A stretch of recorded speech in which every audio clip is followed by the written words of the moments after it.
Hello. I um I was doing something. My mind wasn't overactive, it was just active, and active is giving me the heart palpitations, and that antipsychotic is trying to take my legs out from under me. Um, nodding like a narcoleptic, nodding like a narcotic addict. It's scary. I don't like it. It'll be a couple months before these drugs are out of my system. The reason for that being, even though I've stopped taking the antipsychotics, the synaptic pathway was cleared. I look at it as if the drugs, in my case Geodon, installs a shortcut, a zipline. And it's my job to continue to build the bridge by selecting each stone carefully. And it's stone, because I'm a pyro, burning bridges. I want that bridge to be fireproof. The stones that I'm talking about to build my bridge, the bridge that will enable me to function optimally without the use of prescription medications. The stones that I'm talking about on that bridge are healthful coping mechanisms. Now, every instance of overwhelm in which I use the tools around me, rather than knock myself unconscious, places another stone firmly in the synaptic construct of my neural network. Any mental health institution worth its salt knows to have a box with essential oils, Play-Doh, playing cards, and art utensils. That's just common sense. Some of the healthy, all-natural ways that I've learned to cope with stress and upset and overwhelm are to draw a star and bullet point a list of anything. It could be the good things I recall from my day, the tasks I plan to accomplish in coming days, or even things that make me happy or reasons I'm proud of myself. It really depends on what the situation is. If I'm overwhelmed, then a list of things I need to do that I can check off. That's helpful. If I'm really not feeling good about myself, then obviously things that make me happy and reasons that I'm proud of myself would be more what I would do. But a list is just very, very easy. It's not journaling, it's not having to look at ugly thoughts or scary thoughts or really examine your consciousness or subconsciousness at all. It's getting something out, though, and it feels like accomplishing something. Making a list, making a plan, like bullet pointing, very, very helpful for me. I play music. That's really, really important. Because using screens trigger my migraines, I prefer to use CDs. So I need to work on making some CDs, like ASAP, but it's so much harder than it should be. Like, it's embarrassing that I struggle with putting a CD together these days. Like, I used to be so good at mixtapes. But nowadays there's SoundCloud and digital import.fm to stream music online, so I'll use those sometimes. And YouTube can actually be a great resource for just finding pop music that maybe reminds me of a time in my life that was good or better than what I'm feeling in the moment. Or one that was worse. And hey, if I got through that, I'm gonna get through this too, I'll be reminded of how strong I am and feel more confident that just like that last time things were dark, I'm gonna make it through and find that light again this time as well. No smarter is not just my handle, but my motto. No martyr, no smarter, and no worse for wear. I've been through a lot, and I don't feel that the things I've experienced that are bad or negative or scary or traumatizing are things that I should lock in a box in my mind and never look upon or never speak about. All of those struggles and all of those blows that I took just built me up, just shaped me to be who I am today, and I think I'm pretty awesome, so even when I feel really, really low about everything, like, I'll still be like, yeah, but I'm still really awesome. Like, it'll just be in a different tone of voice, like, yeah, I know, I'm awesome. But, like, I know I am. Like, I inspire awe, like, the true sense of the word, like, my life story.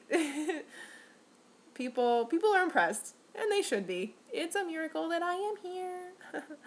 um, I color in coloring books, and honestly, sometimes that can be too stressful and overwhelming for me because making a decision as of what color to use stresses me out, and my hands become less and less steady the more I get put on antipsychotics. Um, so anytime I'm trying to write or draw really nicely or neatly, that level of anxiety, a level of anxiety appropriate to perform, triggers the shakiness. So that can be frustrating as well. Um, like, I am like this amazing artist, or I used to be, who has trouble staying inside the lines now. Like, stop breaking me, mental health system. I hate you so much. Like, sometimes connecting to that anger is not the wisest thing. Um, I play with my dolls. That's a go-to. That's like, you can't really go wrong there. Even if I don't feel like they're my friends at the moment, and they just feel like lifeless dolls, and I don't feel anything for them, and I don't remember who they are, or what the story is, or what's going on with them, I can change their clothes. I can put outfits together. I can brush their hair and care for them, and respect my belongings by being patient and not breaking them. So really playing with dolls is like one of the safest things that I can do. And oftentimes if you see me out and about in the world, I will have a doll on me, and just because you don't see it doesn't mean it's not there. I've always done that. I've always carried a toy with me, something that I can connect to when I'm out in the world, and I think I always will do that. I don't feel as scared when I have a doll with me. And I know that I shouldn't be scared to cross the street, but I think that that's a fear that has been instilled in me. And as long as I'm crossing the street and doing everything that I need to do, who cares if I'm carrying a doll with me, right? Dolls are awesome. Monster High dolls are awesome, but honestly, like, I now have... I think I can reach her. Yeah. I now have Ever After High dolls. I mean, like, the coolest Ever After High doll. She's really good. Like, she fulfills many of the requirements of my my sensory box. Her legs are all textured, like wood, and the energy of wood. Oh, don't we love that? Don't we just love that? She's like a tree. And she smells like an orange cream puff pastry thing. It's so amazing. She smells so good. I've never had anything scented like this, and trust, Mindy's had some scented stuff, y'all. So, she's beautiful to look at. She makes me happy. This is not the dress that she comes in. This is the dress that I put her in. And, she smells wonderful. And she has texture. So, that's really great. I now have... I got a Bratz doll because, honestly, it's a lot more durable. I don't have to worry about it. And, like, I can't always be careful. I can't feel my fingers a lot of the times. It's like I'm wearing mittens all of the time, or gloves, and I'm too rough with things. I'm too rough with a lot of things. I can't tell how hard I'm doing something. So I have the Bratz doll, and she's got floppy legs, and her arms have to be posed and everything. So, this is like a basic Bratz doll. This is a really basic Bratz doll. That was Ever After High, Bradzilla's, which is a discontinued line. I know. Cry, tear, everybody, mourn the loss. And, Bratz are back. But Bratz are nice because they're durable. They have, their legs bend. They don't really ever, go in a sitting position. You can't pose them meticulously. It's just something to, hang on to, and... if I really wanted to throw it, I could do that too. And sometimes I really want to throw things. So it's nice to feel that I can do that and don't have to, sit on my hands, you know?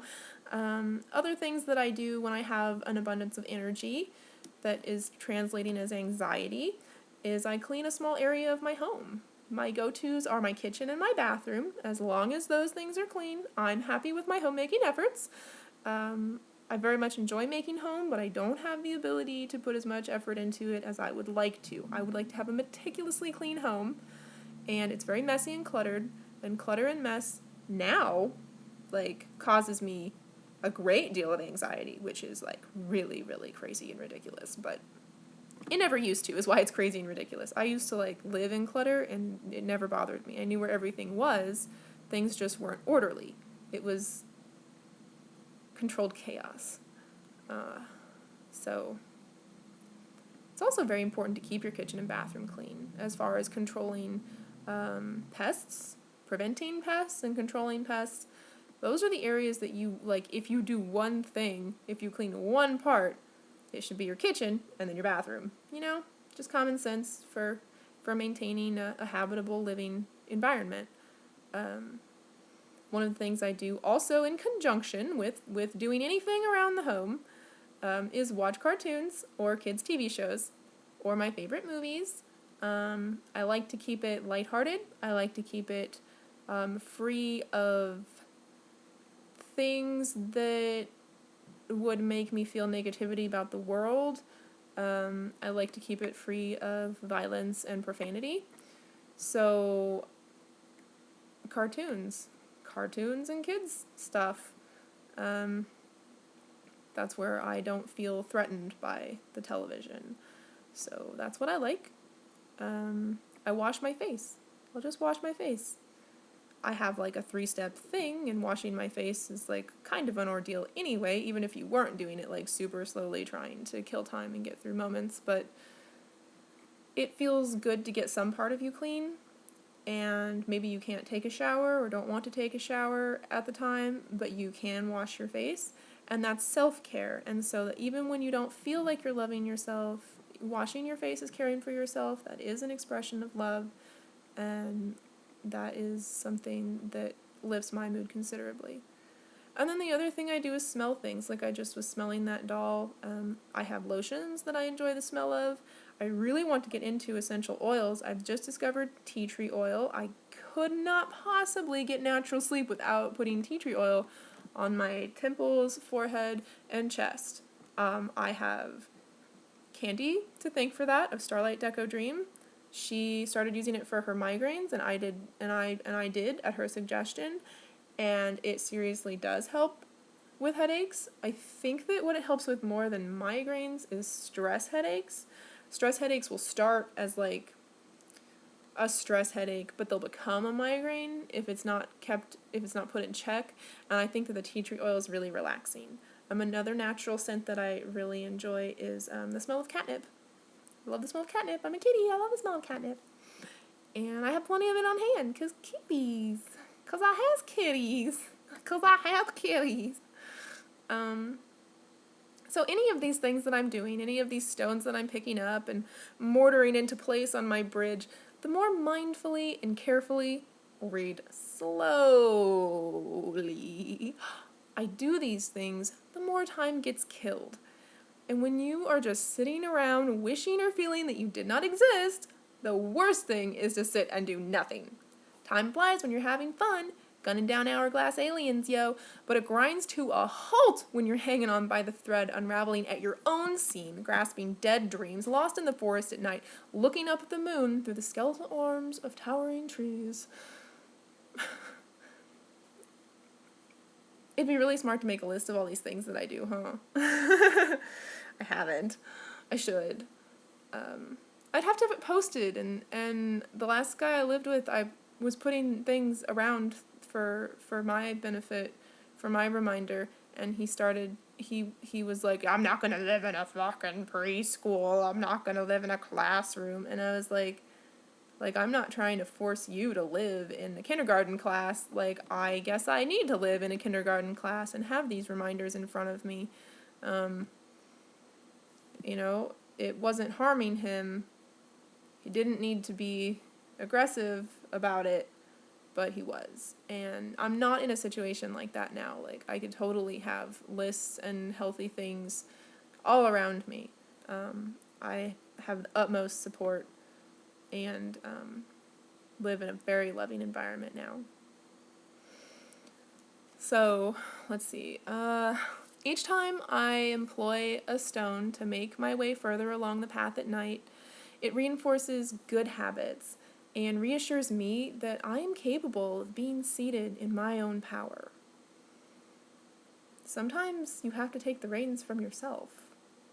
And that downward spiral, it's a scary thing. So please comment or message me with things that you do to get through your hard times, and maybe we can help one another.